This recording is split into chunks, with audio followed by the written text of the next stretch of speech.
పాత్రికేయ మిత్రులందరికీ నమస్కారం.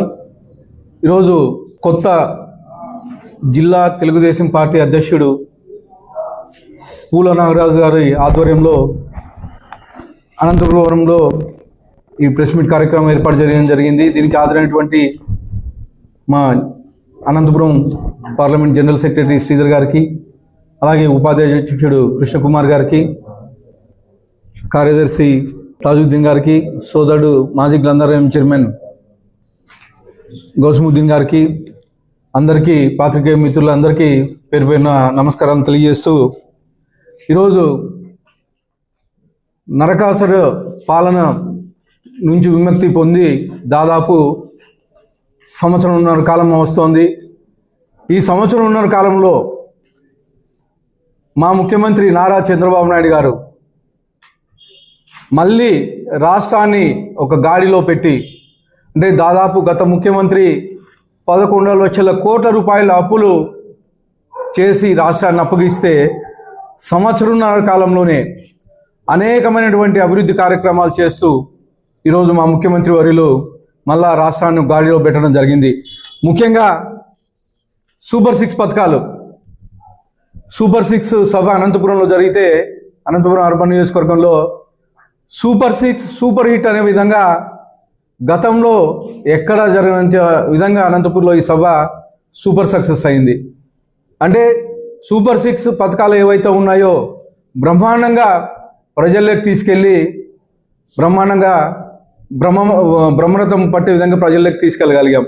అలాగే తల్లికి వందనం దాదాపు 10,000 కోట్ల రూపాయలు 67,27,000 మంది పిల్లలు లబ్ధిదారులకు అందే విధంగా మేము మా ముఖ్యమంత్రి వర్యులు రిలీజ్ చేయడం జరిగింది. దీనికి మా విద్యాశాఖ మంత్రి అనేక విధాలుగా అనేక మందితో మాట్లాడి దీన్ని ఈ అమౌంట్ 10,000 కోట్ల రూపాయలు రిలీజ్ చేయడం జరిగింది. గత ముఖ్యమంత్రి కేవలం ఇంట్లో ఒక పిల్లలు ఉంటే మాత్రం ఒక పిల్లోడికి మాత్రమే వచ్చేది, ఇంటికి ఒక పిల్లోడికి మాత్రం ఇచ్చేది. కానీ మా తెలుగుదేశం ప్రభుత్వం ఏర్పడిన తర్వాత మా విద్యాశాఖ మంత్రి ఇంట్లో ఎంతమంది పిల్లలు ఉంటే అంతమంది పిల్లలకి ఈ తల్లికి వందనం పథకం అమలయ్యే విధంగా చేశారు. అలాగే స్త్రీశక్తి పథకంలో ఉచిత బస్సు ప్రయాణం. ఈరోజు అంటే డైరెక్ట్గా ఆధార్ కార్డు చూపిస్తే రాష్ట్రంలో ఎక్కడికైనా మీరు పోయే విధంగా ఈరోజు స్త్రీశక్తి పథకం రిలీజ్ చేయడం జరిగింది. ఈ పథకానికి దాదాపు 1,144 కోట్ల రూపాయలు ఖర్చు పెట్టడం జరిగింది. ఈ సంవత్సరంన్నర కాలంలోనే 3,25,00,000 మంది ప్రయాణం చేశారు. అంటే ఈ ప్రయాణంలో ఇండైరెక్ట్గా వీళ్ళు చేసే ఖర్చులు జిఎస్టీ కానీ పెరగడం జరిగిందని చెప్పేసి తెలియజేస్తా ఉన్నాను. అలాగే దివ్యాంగులకు కానీ ఉచిత ప్రయాణ సౌకర్యం కల్పించడం జరిగింది. తర్వాత అన్నదాత సుఖీభవ 46 లక్షల మంది రైతులకి 6,310 కోట్ల రూపాయలు ఇప్పటి వరకు ఇవ్వడం జరిగింది 2 విడతలుగా. అన్నదాత సుఖీభవ పథకం కింద సంవత్సరానికి 20,000 ఇస్తామని చెప్పేసి మాట ఇవ్వడం జరిగింది. దీనిలో భాగంగా 2 విడతలుగా 14,000 రూపాయలు ఇప్పటికే ఇవ్వడం జరిగింది. 3వ విడత కానీ వీలైనంత తొందరగా రిలీజ్ చేస్తామని చెప్పేసి తెలియజేయడం జరుగుతోంది. దీపం పథకం కింద ప్రతి ఇంటికి 3 సిలిండర్లు చేరే విధంగా మేము ఈ సంవత్సరానికి 3 సిలిండర్లు ఫ్రీగా ఇచ్చే విధంగా మా ముఖ్యమంత్రి వర్యులు సూపర్ 6లో భాగంగా చేయడం జరిగింది. అలాగే ఎన్టీఆర్ భరోసా గతంలో కేవలం 2,000 రూపాయల నుంచి 3,000 రూపాయలు చేయడానికి గత ముఖ్యమంత్రి జగన్మోహన్ రెడ్డి 5 ఏళ్ళ కాలం తీసుకున్నాడు. కానీ మా ముఖ్యమంత్రి నారా చంద్రబాబు నాయుడు గారు ముఖ్యమంత్రి అయిన తర్వాత తొలి 5 సంతకాల్లోనే మొట్టమొదటి సంతకం పెన్షన్ 3,000 రూపాయల నుంచి 4,000 రూపాయలు పెంచడం జరిగింది. వికలాంగులకు 6,000 రూపాయలు పెంచడం జరిగింది. మెడికల్ ఏదైనా ఇష్యూ ఉండే వాళ్ళకి 10,000 రూపాయలు ఇవ్వడం జరుగుతూ ఉంది. అలాగే పూర్తి బెడ్డోళ్ళకి 15,000 రూపాయలు జరుగుతూ ఉంది.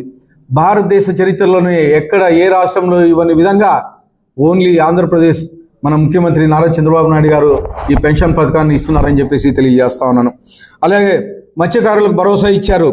ఏడాదికి 20,000 చొప్పున 1,25,00,000 మందికి 250 కోట్ల రూపాయలు మత్స్యకారులకు ఇవ్వడం జరిగింది.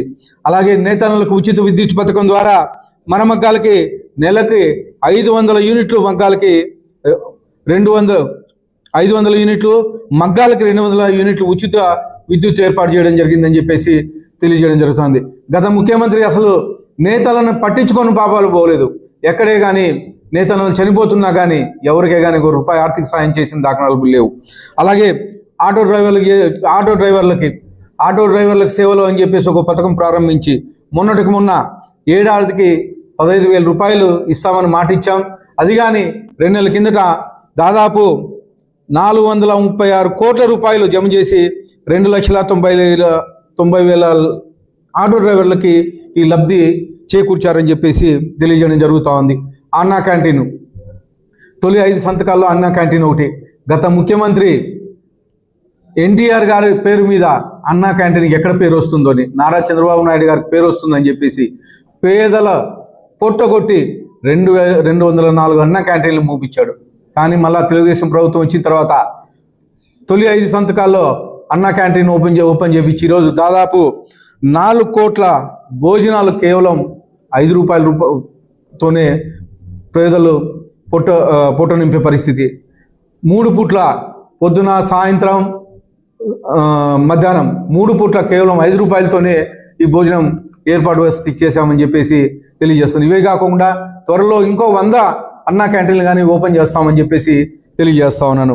అలాగే ఈ ఏడాది మైనార్టీ సంక్షేమానికి కోసం ₹3,670 కోట్ల రిలీజ్ చేయడం జరిగింది. అలాగే మొన్నటికి మొన్న డిసెంబర్ 24వ తేదీ ఫాస్టర్లవి గత సంవత్సరం నుంచి వేతనం పెండింగ్, హానరేరియం పెండింగ్ ఉంటే దాదాపు 8,427 మంది ఫాస్టర్లకి ₹51 కోట్ల ఇవ్వడం జరిగింది. గత ప్రభుత్వంలో కానీ ₹30 కోట్ల పెండింగ్ పెట్టిపోతే ఆ ₹30 కోట్ల కానీ మొన్న 24వ తేదీ ఫాస్టర్లకి హానరేరియం కింద చెల్లించడం జరిగిందని చెప్పేసి తెలియజేస్తా ఉన్నాను. అలాగే ఇమాములకి ₹10,000, మౌజన్లకి ₹5,000 చొప్పున ఏడాదికి ₹90 కోట్ల మా తెలుగుదేశం ప్రభుత్వం, మా ముఖ్యమంత్రి నారా చంద్రబాబు నాయుడు గారు రిలీజ్ చేశారని చెప్పేసి తెలియజేస్తా ఉన్నాను. అలాగే పురోహితులకి నెలకి ₹15,000 వేతనాలు పెంచాం. గతంలో ₹5,000 ఇచ్చేవాళ్ళు, కానీ ఈరోజు ₹15,000 పురోహితులకి ఇస్తున్నాం. అలాగే నాయి బ్రాహ్మణులకు కానీ ఎక్కడన్నా ప్రభుత్వ దీంట్లో పనిచేసే వాళ్ళకి నాయి బ్రాహ్మణులకు కానీ ₹25,000 పెంచినామని చెప్పేసి తెలియజేయడం జరుగుతోంది. అలాగే మెగా డిఎస్సి గత 5 ఏళ్లలో ఎక్కడే కానీ ఒక టీచర్ పోస్టు భర్తీ చేయలేదు. కానీ మన ముఖ్యమంత్రి నారా చంద్రబాబు నాయుడు గారు తొలి 5 సంతకాల్లో మెగా డిఎస్సి ఒకటి. మెగా డిఎస్సి 16,347 ఉద్యోగాలు రిలీజ్ చేసి కేవలం సంవత్సరం కాలంలోనే టీచర్ పోస్టులు భర్తీ చేసి బ్రహ్మాండంగా అమరావతిలో వీళ్ళకి జాయినింగ్ ఆర్డర్స్ కానీ ఇవ్వడం జరిగిందని చెప్పేసి తెలియజేస్తా ఉన్నాను. దాదాపు కానిస్టేబుల్ నియామకం గత నెలలోనే దాదాపు 5,757 ఉద్యోగాలు, కానిస్టేబుల్ ఉద్యోగాలు పూర్తి భర్తీ చేసి 4,500 నుంచి 12,500 స్టైఫండ్ కానీ పెంచినాం. కానీ గతంలో ఎక్కడే కానీ కానిస్టేబుల్ ఉద్యోగాలు, ఒక ఎస్ఐ ఉద్యోగాలు కానీ ఎక్కడే కానీ ఫిలప్ చేయలేదు. కానీ మళ్ళా తెలుగుదేశం ప్రభుత్వం వచ్చిన తర్వాత మా ముఖ్యమంత్రి నారా చంద్రబాబు నాయుడు గారు ఎస్ఐ పోస్టు అయితేమి, కానిస్టేబుల్ అయితే మళ్ళా ఫిలప్ చేసేసి ఈరోజు కానిస్టేబుల్ ఉద్యోగాలు భర్తీ చేసే పరిస్థితి కల్పించారు. అలాగే అంగన్వాడీ కార్యకర్తలకు, ఆశాలకు గ్రాట్యుటీ అమలు చేశారు. బాలింతలకు ఎన్టీఆర్ బేబీ కిట్లు అందించడం జరిగింది. దాదాపు 84 లక్షల టన్నుల చెత్త మొత్తం రాష్ట్రం మీద చెత్త పన్ను కట్టించుకొని వదిలేసిపోతే ఈరోజు మన తెలుగుదేశం ప్రభుత్వం వచ్చిన తర్వాత అక్టోబర్ 2వ తేదీ కాకినాడలో ముఖ్యమంత్రి నారా చంద్రబాబు నాయుడు గారు మాట ఇచ్చి ఈరోజు 84 లక్షల టన్నులు మొత్తం చెత్త సపరేట్ చేసేసి తొలగించడం జరిగిందని చెప్పేసి తెలియజేస్తా ఉన్నాను. అలాగే 1000 కోట్లతో రోడ్డు మరమ్మతులు చేశాం. మరో 3,000 కోట్లతో ప్రపోజల్స్ కానీ రెడీగా ఉన్నాయి, రహదారులు కానీ అవి కానీ నిర్మిస్తామని చెప్పేసి తెలియజేస్తాను. ఇవే కాకుండా ఇండస్ట్రీస్కి కొత్తగా 23 కొత్త పాలసీలు తీసుకొచ్చారు. అంటే బడ్జెట్ను బట్టి, అక్కడ ఉండే పరిస్థితులను బట్టి 23 కొత్త పాలసీలు తీసుకొచ్చి పరిశ్రమలకి ఎంకరేజ్ చేసే విధంగా చేశారని చెప్పేసి తెలియజేసుకుంటున్నాం. అలాగే మొన్నటికి మొన్న సిఐ సమ్మిట్ జరిగితే 610 ఒప్పందాలు, ఇండస్ట్రీస్ ఒప్పందాలు జరిగాయి. దాదాపు 13,25,000 లక్షల కోట్ల పెట్టుబడులకి ఎంఓయూలు జరిగినాయి.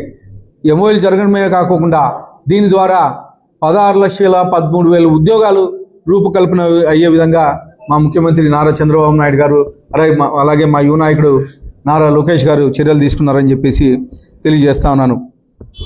ఇవే కాదుకోకుండా ఎంఎస్ఎంఈ పార్కులు 175 నియోజకవర్గాల్లో ఎంఎస్ఎంఈ పార్కులు ఏర్పాటు చేస్తున్నారు. అంటే మా ముఖ్యమంత్రి నారా చంద్రబాబు నాయుడు గారి కాన్సెప్ట్ ఒకటే, 2049 కల్లా 2047 కల్లా ప్రతి ఇంట్లోనూ ఒక ఎంటర్ప్రైనర్ ఉండాలనేది మా ముఖ్యమంత్రి గారి ఆకాంక్ష. గతంలో మీరు చూశారు, సాఫ్ట్వేర్ ఇంజనీర్లు హైదరాబాద్లో హైటెక్ సిటీ కట్టి ఆ రోజు సాఫ్ట్వేర్ ఇంజనీర్లు తయారు చేస్తున్నారంటే ఆ రోజు అప్పుడుండే కాంగ్రెస్ ప్రభుత్వం నవ్వారు, ఏంటి సాఫ్ట్వేర్లు ఏంటి ఇవేంటి అని చెప్పేసి. కానీ ఈరోజు ప్రపంచం మొత్తం సాఫ్ట్వేర్ వైపే ఉంది, సాఫ్ట్వేర్ మీద నడుస్తుంది. కానీ ఈరోజు మన ఆంధ్రప్రదేశ్ ఉమ్మడి రాష్ట్రంలో ప్రతి చిన్న పల్లెటూరుకి 10 మంది సాఫ్ట్వేర్ ఉద్యోగాలు కల్పించిన ఘనత ఆ రోజు మా ముఖ్యమంత్రి నారా చంద్రబాబు నాయుడు గారిది అని చెప్పేసి గర్వంగా తెలియజేస్తాను. ముఖ్యంగా మొన్న విశాఖలో గూగుల్ ఇండస్ట్రీస్ తీసుకొచ్చారు. దాదాపు 1,00,000 కోట్లకు పైగా పెట్టుబడి పెడతా ఉన్నారు గూగుల్ వాళ్ళు. ప్రపంచం మొత్తం విశాఖ వైపు చూసే విధంగా కేవలం సిబిఎన్ బ్రాండ్ అనే నినాదంతోనే ఆ ఇండస్ట్రీ వచ్చిందని చెప్పేసి గర్వంగా మా తెలుగుదేశం ప్రభుత్వం తెలియజేస్తాం. దీంట్లో మా యువ నాయకుడు నారా లోకేష్ గారి కృషి అమోఘమని మేము గర్వంగా తెలియజేస్తా ఉన్నాం. అలాగే క్వాంటమ్ వ్యాలీకి తొలి అడుగు వేశాం. అమరావతిలో ఈరోజు క్వాంటమ్ వ్యాలీకి ఎంత ఫాస్ట్గా వర్కులు జరుగుతున్నాయంటే ఫస్ట్ వీలైనంత తొందరగా క్వాంటమ్ వ్యాలీ కంప్లీట్ చేసి క్వాంటమ్ వ్యాలీని ఓపెన్ చేసే విధంగా మా ముఖ్యమంత్రి వర్యులు పర్సనల్గా దాన్ని ఫాలోఅప్ చేస్తూ ఉన్నారు. దీనికి ప్రత్యేకంగా మా రాష్ట్ర ప్రజల తరఫున ధన్యవాదాలు కానీ ముఖ్యమంత్రికి తెలియజేయాలని చెప్పేసి తెలియజేస్తున్నాను. అలాగే తిరుమల సహా అన్ని దేవాలయాల్లోనే అవినీతి చేశారు గత ప్రభుత్వం. ఈరోజు చూస్తున్నారు, తిరుమలలో కల్తీ నెయ్యి, లడ్డూ తయారీలో ఇది, ఆఖరికి శాలువాలు, జనాలు కప్పే శాలువాల్లో కానీ కుంభకోణం చేశారు. ఇదంతా పైన దేవుడు చూస్తూ ఉంటాడు, ఖచ్చితంగా శిక్షిస్తాడు. మా తెలుగుదేశం ప్రభుత్వం వచ్చిన తర్వాత మళ్ళా టీటీడీని గాడిలో పెట్టడం జరిగింది. ఈరోజు ఎక్కడే కానీ చిన్న ఇబ్బంది లేకోకుండా ఎంతమంది వచ్చినా పద్ధతి ప్రకారం ప్లానింగ్ ప్రకారం దర్శనాలు కల్పించే పరిస్థితి. అలాగే ఎక్కడే కానీ లడ్డు తయారీలో కానీ ఎక్కడ చిన్న అవినీతికి తావు లేకోకుండా పారదర్శకంగా ఈరోజు టీటీడీ నడిపిస్తున్నారని చెప్పేసి తెలియజేస్తా ఉన్నాను. అలాగే విశాఖలో యోగాంధ్ర నిర్వహిస్తే దాదాపు 5 లక్షల మంది హాజరై యోగాంధ్రని ఘనంగా నిర్వహించిన ఘనత మన తెలుగుదేశం ప్రభుత్వాన్ని. అప్పట్లో యోగాంధ్రకి ముఖ్య అతిథిగా మన ప్రధానమంత్రి గారు కానీ హాజరవడం జరిగిందని చెప్పేసి తెలియజేస్తున్నాను. ఈరోజు మెడికల్ సీట్ మరి రాద్ధాంతం చేస్తున్నారు. పీపీపీ విధానం అంటే ఏదో కానీ తెలియదు ఈ వైఎస్ఆర్సీపీ కార్యకర్తలకి. పీపీపీ విధానంలో అనేకమైనటువంటి మెడికల్ కాలేజు ఈ పీపీపీ విధానం చేయకపోతే ఇప్పుడు మీరు ఏవైతే కట్టించుకోకుండా మెడికల్ కాలేజీలు ఉన్నాయో అవన్నీ సీట్లు వెనకపోయే పరిస్థితి. కానీ 11 లక్షల కోట్లు అప్పులు ఇచ్చిపోతే అప్పులకి తీర్చుకోలేక పీపీపీ విధానంలో ఈరోజు మెడికల్ కాలేజీలు నిర్మించే పరిస్థితి. అలాగే పంచాయతీరాజ్ వ్యవస్థ సర్పంచులకు కానీ జెడ్పీటీసీలకు కానీ ఎంపీటీసీలకు కానీ నాశనం చేసి పడేశారు. కనీసం ఉత్సవ విగ్రహాలుగా మార్చేసి గత 5 ఏళ్ళు వైఎస్ఆర్సీపీ ప్రభుత్వం ఎంపీటీసీలను కానీ జెడ్పీటీసీలను కానీ సర్పంచులను కానీ ఎక్కడే కానీ 1 రూపాయి లేకోకుండా ఉత్సవ విగ్రహాలుగా మార్చేస్తే మళ్ళీ ఈరోజు మన ఉప ముఖ్యమంత్రి పవన్ కళ్యాణ్ గారు పంచాయతీ వ్యవస్థని 1.5 ఇయర్లోని గాడిలో పెట్టి ఈరోజు 15th ఫైనాన్స్ కింద అయితే అలాగే పంచాయతీరాజ్ వ్యవస్థ ద్వారా ఏవైతే ఫండ్స్ రావాల్సి ఉన్నాయో అవన్నీ సర్పంచులకి ఎంపీటీసీ జెడ్పీటీసీకి నిధులు రిలీజ్ చేసి అనేకమైనటువంటి డెవలప్మెంట్ కార్యక్రమాలు తయారు చేస్తున్నారు. అలాగే అడవి తల్లి బాటలో గిరిజన తాండాలకు కానీ రోడ్ల నిర్మాణం ఈరోజు నిర్మించే బాధ్యత పవన్ కళ్యాణ్ గారు తీసుకున్నారని చెప్పేసి తెలియజేస్తాను. అలాగే రాష్ట్రానికి ప్రత్యేకంగా పవన్ కళ్యాణ్ గారు ఉప ముఖ్యమంత్రి గారు మాట్లాడి కుంకి ఏనుగులను కానీ తీసుకొచ్చే ఘనత మన ఉప ముఖ్యమంత్రి పవన్ కళ్యాణ్ గారిది అని చెప్పేసి తెలియజేస్తాను. కేవలం 100 డేస్లోనే హంద్రీ నివా కాలం అనంతపురానికి ప్రాణధారం. అలాంటి హంద్రీని వాణి కేవలం 100 రోజుల్లోనే వెడల్పు చేసి శ్రీశైలం నుంచి కుప్పం వరకు తీసుకెళ్ళగలిగాం. ఈ కుప్పం వరకు వెళ్ళే దారిలో దాదాపు 4700 చెరువులు నింపి ఈరోజు గ్రౌండ్ వాటర్ డెవలప్ అయ్యే విధంగా చర్యలు తీసుకోవడం జరిగింది. అలాగే పోలవరంలో గతంలో పోలవరం ఎలా జరిగిందో మీకు తెలుసు. కానీ ఈరోజు 2027 కల్లా పోలవరం పూర్తి చేసి నదులు అనుసంధానం అయ్యే విధంగా మా తెలుగుదేశం ప్రభుత్వం, మా ముఖ్యమంత్రి వర్యులు నారా చంద్రబాబు నాయుడు గారు చర్యలు తీసుకుంటున్నారని చెప్పేసి తెలియజేస్తా ఉన్నాను. రికార్డు స్థాయిలో ధాన్యం సేకరణ.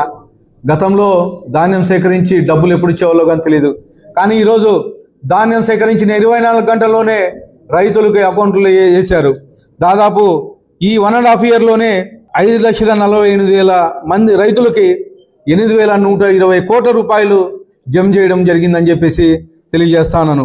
అలాగే రాష్ట్ర వ్యాప్తంగా రెవెన్యూ సదస్సులు, అలాగే రాజముద్రతో పట్టాదారు పుస్తకాలు ఈరోజు మేము ఇస్తున్నాం. కానీ గతంలో జగన్మోహన్ రెడ్డి ఫోటోలు పెట్టి, ఫోటోలు పిచ్చోడు, రేషన్ కార్డులు అయితే ఏమి, అలాగే పాస్బుక్లు అయితే ఏమి, ఎక్కడ చూసినా జగన్మోహన్ రెడ్డి ఫోటో పెట్టి లాస్ట్కు స్కూల్ బ్యాగ్స్ మీద కానీ పెట్టి గతంలో సప్లై చేశారు. కానీ ఈరోజు స్కూల్ బ్యాగ్స్ మీద అయితే ఏమి, అలాగే ఈ పాస్బుక్ల మీద అయితే ఏమి, ఎక్కడ కానీ ఫోటోలు లేకోకుండా కేవలం రాజముద్రతోనే మేము ఇవన్నీ సప్లై చేస్తున్నామని చెప్పేసి తెలియజేస్తా ఉన్నాను. అలాగే ఇల్లు లేని పేదలకి ఇల్లు పట్టాలు ఇస్తున్నాం. అలాగే ఇల్లు కట్టించే విధంగా మేము చర్యలు తీసుకుంటున్నాం. ముఖ్యంగా టిడ్కో హౌసెస్ 2019-24లో మేము కట్టిస్తే 2019 తర్వాత మీరు వచ్చిన తర్వాత కేవలం పెయింట్లు వేసేసి కనీసం వాళ్ళకి హ్యాండ్ ఓవర్ చేయకోకుండా ఈరోజు కానీ టిడ్కో హౌసెస్ అలాగే ఉన్నాయి. కానీ వచ్చే మార్చి కల్లా, ఉగాది కల్లా టిడ్కో హౌసెస్ ఏవైతే పెండింగ్ ఉన్నాయి మొత్తం బెనిఫిషియర్స్కి హ్యాండ్ ఓవర్ చేసే విధంగా మా ముఖ్యమంత్రి వర్యులు నారా చంద్రబాబు నాయుడు గారు కృషి చేస్తున్నారని చెప్పేసి తెలియజేస్తా ఉన్నాం. అలాగే డొక్క సీతమ్మ మధ్యాహ్నం భోజనం కింద గతంలో దొడ్డు బియ్యం ఇచ్చేవాళ్ళు, క్వాలిటీ ఉండేది కాదు. ఇవన్నీ మా యువ నాయకుడు నారా లోకేష్ గారు స్కూల్స్ మీద ప్రత్యేకమైన శ్రద్ధ తీసుకొని ఈరోజు స్టూడెంట్స్కి సన్న బియ్యం సప్లై చేస్తున్నాం. డొక్క సీతమ్మ పథకం కింద ప్రతిరోజు మధ్యాహ్నం ఈ పథకం ప్రవేశం మిడ్ డే మీల్స్ కింద ఇవ్వడం జరుగుతూ ఉంది. ముఖ్యంగా ఇప్పుడు కొత్తగా స్మార్ట్ కిచెన్స్ అని ఏర్పాటు చేసి మొత్తం ఒకటి చోటు నుంచి అక్కడ ఉండే ఏరియాలో ఉండే స్కూల్స్కి నాణ్యతమైన భోజనం అందించాలని చెప్పేసి స్మార్ట్ కిచెన్స్ కానీ ఏర్పాటు చేయడం జరుగుతుందని చెప్పేసి తెలియజేస్తున్నాను. ఇవే కాకుండా విద్యుత్ రంగం, గతంలో పవర్ ఎప్పుడు వచ్చేదో తెలీదు, సోలార్ ప్రాజెక్టులన్నీ క్యాన్సిల్ చేసే పరిస్థితి, విండ్ మిల్స్ అన్ని క్యాన్సిల్ చేసి ఆపించే పరిస్థితి. కానీ మళ్ళీ మా తెలుగుదేశం ప్రభుత్వం వచ్చిన తర్వాత ఈరోజు విండ్ మిల్స్ రన్ అవుతున్నాయి, కొత్త ఇండస్ట్రీస్ వస్తున్నాయి, కొత్త సోలార్ ప్రాజెక్టులు వస్తున్నాయి. ముఖ్యంగా మన అనంతపురం జిల్లాకి అనేకమైనటువంటి సోలార్ ఇండస్ట్రీస్ రాబోతున్నాయని చెప్పేసి తెలియజేస్తా ఉన్నాను. అవే కాకుండా 20 లక్షల SC ST కుటుంబాలకి ఉచితంగా సోలార్ రూఫ్ టాప్లు ఏర్పాటు చేయడం జరుగుతూ ఉంది. ముఖ్యంగా సోలార్ మీద కాన్సన్ట్రేట్ చేసి ఈరోజు ప్రతి ఇంటికి సోలార్ బల్బులు వెలిగే విధంగా సూర్యఘర్ అనే పేరుతో ఈ కార్యక్రమం ఏర్పాటు చేస్తున్నామని చెప్పేసి తెలియజేయడం జరుగుతూ ఉంది. అలాగే క్రైమ్ రేటు గతంలో 5 ఏళ్లలో మీరు చూశారు, ఎంతోమందిని హింసించారు, ముఖ్యంగా తెలుగుదేశం కార్యకర్తల్ని. ఎక్కడ కనబడితే అక్కడ కేసులు పెట్టారు, బయటకు వస్తే కేసులు పెట్టారు. కానీ ఈరోజు క్రైమ్ రేట్ దాదాపు 6%, గత 5 ఏళ్లతో పోల్చే ఫస్ట్ ఇయర్లోనే 6% క్రైమ్ రేట్ తగ్గించాం. ముఖ్యంగా గంజాయి, ఎక్కడికి పోయినా ప్రపంచంలో ఎక్కడికి పోయినా గంజాయి అంటే ఆంధ్రప్రదేశ్ అని చెప్పేవాళ్ళు. కానీ మేము సపరేటమైన ఒక ప్రణాళిక చేసుకొని ఈ సంవత్సరంన్నర కాలంలోనే గంజాయిని రూపుమాపే విధంగా చర్యలు తీసుకున్నామని చెప్పేసి తెలియజేస్తాను. ఇలాగే చెప్పుకుంటూ పోతే అనేకమైనటువంటి డెవలప్మెంట్ కార్యక్రమాలు బ్రహ్మాండంగా ఈ 1.5 ఇయర్లో చేశాం. అనేకమైనటువంటి ఇండస్ట్రీస్ రాబోతూ ఉన్నాయి. ముఖ్యంగా మొన్నటికి ఉన్న స్టీల్ ప్లాంట్ మూసే పరిస్థితి గత ముఖ్యమంత్రి జగన్మోహన్ రెడ్డి ప్రైవేట్ వాళ్ళకి అప్పచెప్పే పరిస్థితి కల్పిస్తే మా ముఖ్యమంత్రి గారు నారా చంద్రబాబు నాయుడు గారు సెంట్రల్ గవర్నమెంట్తో మాట్లాడి దాదాపు 14,500 కోట్ల రూపాయలు జిఎస్టీ మాఫీ చేసి వాళ్ళకి రిలీజ్ చేసి మళ్ళా స్టీల్ ప్లాంట్ రన్ అయ్యే విధంగా చర్యలు తీసుకున్నారని చెప్పేసి తెలియజేస్తా ఉన్నాను. అలాగే ఇవే కాకుండా అనంతపురం అర్బన్ నియోజకవర్గంకి వస్తే గత 30 ఏళ్ళ నుంచి డంపింగ్ యార్డు ప్రాబ్లం ఉండింది. కానీ ఈరోజు డంపింగ్ యార్డు ఆల్మోస్ట్ 1,00,000 టన్నులకు పైగా క్లీన్ చేశారు. మిగతాది కానీ వీలైనంత తొందరగా వర్షాల వల్ల కొద్దిగా డిలే అయింది. అది కానీ వీలైనంత తొందరగా కంప్లీట్ చేసి అక్కడ కొత్త మిషనరీ ప్రాజెక్ట్ రాబోతూ ఉంది. దాన్ని కానంటే ఏ రోజుకి ఆ రోజు చెత్త తరలించే విధంగా చర్యలు తీసుకుంటున్నామని చెప్పేసి తెలియజేస్తా ఉన్నాను. అలాగే అక్కడే అదే డంపింగ్ యార్డ్లోనే ఒక అద్భుతమైన పార్క్ గానే ఏర్పాటు చేయడం జరుగుతూ ఉంది. దీంతోపాటు సీసీ రోడ్లు అయితేమి, డ్రైన్లు అయితేమి, హాస్పిటల్ అయితేమి దాదాపు అనంతపురం అర్బన్ నియోజకవర్గంలో 120 కోట్ల రూపాయల వరకు ఇప్పటి వరకు అభివృద్ధి పనులు జరిగాయని చెప్పేసి తెలియజేస్తా ఉన్నాను. అలాగే చాలా ఏళ్ళుగా రుద్రంపేట రోడ్ అయితేమి, శ్రీనగర్ 80 ఫీట్ రోడ్ అయితేమి, తర్వాత ఎన్టీఆర్ మార్గులు అయితేమి ఇవన్నీ కంప్లీట్ చేయడం జరిగింది. ముఖ్యంగా దాదాపు 15-20 ఏళ్ళ నుంచి మట్టి రోడ్డుతో ఉండే రోడ్లు ఈరోజు అద్భుతంగా ఆ రోడ్లను తయారు చేస్తామని చెప్పేసి కానీ తెలియజేసుకోం. కొత్తగా 5 సబ్స్టేషన్లు కానీ రాబోతున్నాయి. దానికి సంబంధించిన ల్యాండ్స్ కానీ ఇవ్వడం జరిగింది. దాదాపు 25 కోట్ల రూపాయలతో 5 సబ్స్టేషన్లు కానీ నిర్మించబోతున్నామని చెప్పేసి తెలియజేస్తాను. ముఖ్యంగా నడిమువంక గతంలో నీళ్ళు వస్తే మొత్తం కాలనీలోకి వచ్చేది. దాదాపు 80 కోట్ల రూపాయలతో డిపిఆర్ సబ్మిట్ చేయడం జరిగింది. అది కానీ త్వరలోనే తీసుకొచ్చేసి అవి కానీ కంప్లీట్ చేస్తామని చెప్పేసి తెలియజేస్తాం. అలాగే గతంలో కుక్కల ఆపరేషన్లు జరిగాయి. దాదాపు 65 లక్షల కోట్ల రూపాయలు ఖర్చు పెట్టి చేశారు. కానీ ఎక్కడ కానీ ఇప్పుడు కొత్తగా కుక్కల ఆపరేషన్ జరుగుతూ ఉన్నాయి. కానీ గత ప్రభుత్వం చేసిందని చెప్తున్నారు. కానీ ఎక్కడే కానీ దానికి ఐడెంటిటీ మార్క్స్ కానీ కనిపించట్లా. ఇప్పటి వరకు ఒక్క కుక్కను కానీ ఐడెంటిఫై చేయలేదు మేము. కుక్క ఆపరేషన్ అయిపోతేనే ఐడెంటిటీ మార్క్ పెడతారు చెవును కట్ చేసేసి. కానీ ఇప్పటి వరకు ఎక్కడే కానీ కుక్క కానీ కనిపించట్లేదు. కుక్కల ఆపరేషన్ కానీ సుప్రీంకోర్టు గైడ్లైన్స్ ప్రకారం కానీ చేపట్టాం. అవి కానీ త్వరలోనే కంప్లీట్ చేస్తామని చెప్పేసి తెలియజేస్తాను. ఇలాగంటే ఎన్నో అభివృద్ధి కార్యక్రమాలు ఈ సంవత్సరంన్నర కాలంలోనే మా ముఖ్యమంత్రి నారా చంద్రబాబు నాయుడు గారు చేశారు. దీనికి మా యువ నాయకుడు నారా లోకేష్ గారు విదేశాలు పర్యటించి అక్కడ ఉండే ఇండస్ట్రియల్ కానీ అక్కడ ఉండే సాఫ్ట్వేర్ కంపెనీలను కానీ కన్విన్స్ చేసి అనేకమైనటువంటి కంపెనీలు ఈరోజు ఏపీకి తీసుకొని రాబోతున్నారు. ముఖ్యంగా సిబిఎన్ అంటేనే ఒక బ్రాండ్ అంబాసిడర్గా మా ప్రభుత్వం తయారు చేసిందని చెప్పుకుంటూ ఈ అవకాశం ఇచ్చిన మీ అందరికీ ధన్యవాదాలు తెలుపుకుంటున్నాను.